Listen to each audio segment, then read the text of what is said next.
കേരളത്തിലെ മുഴുവൻ പഞ്ചായത്തുകളിലേക്കും ഇതുപോലുള്ള ധർണകളും മാർച്ചും നടക്കുകയാണ്.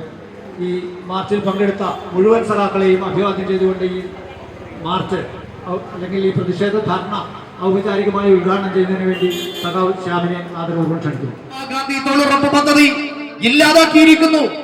ആ പദ്ധതി ഇല്ലാതാക്കി തൊഴിൽ ഉറപ്പ് വരുത്തുന്ന തൊഴിലുറപ്പ് പദ്ധതി, ആ തൊഴിലുറപ്പ് പദ്ധതി അട്ടിമറിച്ചിരിക്കുകയാണ്.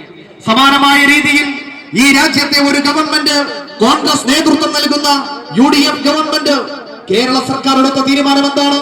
സമാനമായ രീതിയിൽ ജനകീയ ആസൂത്രണം എന്ന പദ്ധതി ഈ കേരളത്തിൽ അട്ടിമറിക്കുന്നതിന്റെ ഭാഗമായി, പ്രാദേശികമായ വികസന പ്രവർത്തനങ്ങൾ താറുമാറാക്കുന്നതിന്റെ ഭാഗമായി ഈ കേരളത്തിൽ 1550 കോടിയോളം രൂപയാണ് ഇവിടെ തദ്ദേശ സ്ഥാപനങ്ങൾക്കുള്ള ഫണ്ടിനത്തിൽ മാത്രം, പദ്ധതി വിഹിതത്തിൽ മാത്രം ബഡ്ജറ്റിലൂടെ കുറവ് വരുത്തിയിട്ടുള്ളത്. ഇതെങ്ങനെയാണ് എന്നെയും നിങ്ങളെയും ബാധിക്കാൻ വേണ്ടി പോകുന്നത്? എങ്ങനെയാണ് ഈ നാടിനെ ഇത് ബാധിക്കാൻ വേണ്ടി പോകുന്നത്? നിങ്ങൾ നോക്കൂ, ഈ ഏലംകുളം ഗ്രാമപഞ്ചായത്ത് ഭരിക്കുന്നത് UDF ആണ്. കേരളം ഭരിക്കുന്നതും UDF ആണ്. ഇത് കേവലം ഏലംകുളം ഗ്രാമപഞ്ചായത്തും UDF ഭരിക്കുന്ന സംസ്ഥാന ഗവൺമെന്റും തമ്മിൽ പറഞ്ഞു തീർക്കാനുള്ള ഏതെങ്കിലും കാര്യമാണോ? അങ്ങനെ സാധിക്കുന്ന ഒന്നാണോ? അങ്ങനെയല്ല. ഏലംകുളം ഗ്രാമപഞ്ചായത്തിന് മാത്രം വെട്ടിക്കുറയ്ക്കപ്പെട്ട തുക എന്നത് 3/4 കോടിയോളം രൂപയാണ്. പ്രിയപ്പെട്ടവരെ, ഇവിടെ കൂടിയിരിക്കുന്നവരെ മാത്രം ബാധിക്കുന്ന കാര്യമാണോ?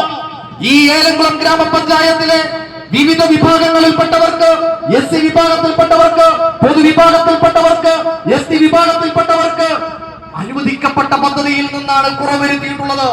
3/4 കോടിയോളം രൂപ കുറവ് വരുത്തിയിരിക്കുന്നു. നമ്മുടെ റോഡ് വികസനവുമായി ബന്ധപ്പെട്ട്, അതോടൊപ്പം തന്നെ പദ്ധതി ഇനത്തിൽ നമുക്ക് നടപ്പിലാക്കാൻ നാം തീരുമാനിച്ചിരുന്ന പദ്ധതികൾ, ആ പദ്ധതികളെല്ലാം ഇനി വെട്ടിക്കുറക്കപ്പെടുകയാണ്. ഇതാരെയാണ് ബാധിക്കുന്നത്? ബഡ്സ് സ്കൂളിനെ ബാധിക്കുന്നു, അഗതികളെ ബാധിക്കുന്നു, വിധവകളെ ബാധിക്കുന്നു, ദരിദ്രരായ മനുഷ്യരെ ബാധിക്കുന്നു. അതിദാരിദ്ര്യ മുക്തിക്ക് വേണ്ടി നാം നടപ്പിലാക്കിയ പദ്ധതിയെ, അതിന്റെ തുടർച്ചയെ ബാധിക്കുന്നു.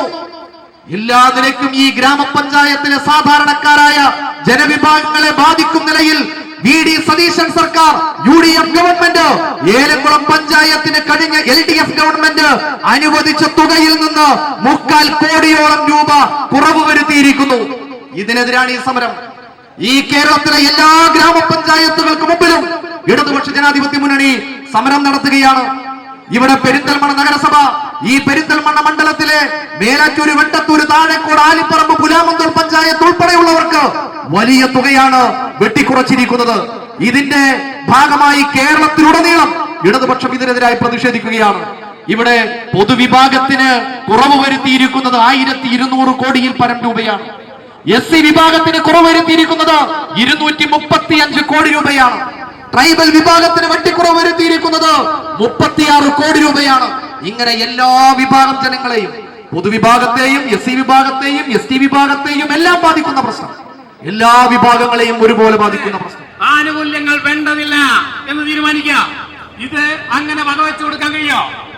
നോക്കൂ, ഇവിടെ ഈ സമരത്തിൽ ഉൾപ്പെട്ടിട്ടുള്ളതടക്കമുള്ള ഏലംകുളം ഗ്രാമപഞ്ചായത്തിലെ 1600 അടുത്തു വരുന്ന വീട്ടമ്മമാർക്കുള്ള 1000 രൂപയുടെ പെൻഷൻ വേണ്ടെന്ന് വെച്ചു. ഏതെങ്കിലും മാറ്റങ്ങൾ വരുന്നുണ്ടോ? ഇവിടെ കഴിഞ്ഞ കാലത്ത് സമരങ്ങളുമായി വന്ന നിരവധി ആളുകളുണ്ടല്ലോ, അവരെ ഒന്നും ഈ വഴിക്ക് കാണുന്നില്ലല്ലോ. സാധാരണ വീട്ടമ്മമാർക്ക് വീട്ടിലെത്തിയിരുന്ന, കയ്യിൽ കിട്ടിയിരുന്ന 1000 രൂപ ഇനി വേണ്ടതില്ലെന്ന് തീരുമാനിച്ചു. 1600ഓളം ഏലംകുളം ഗ്രാമപഞ്ചായത്തിലെ വീട്ടമ്മമാർക്ക് ആ പെൻഷൻ നിഷേധിച്ചു. ചെറിയ കാര്യമാണോ? അത് മാത്രമല്ല, കേരളത്തിലെ അംഗനവാടി കുട്ടികളുടെ ഭക്ഷണം കടുത്ത പ്രതിസന്ധിയില. പിഞ്ചു കുട്ടികൾക്ക് അന്നം കൊടുക്കുന്നത് പോലും മുടക്കുന്ന ഗവൺമെന്റാണിത്. അതുപോലും മുടക്കുന്നു. മാത്രമല്ല, സ്കൂളുകളിലെ ഉച്ചഭക്ഷണ പരിപാടി വെട്ടിക്കുറച്ചിരിക്കുന്നു.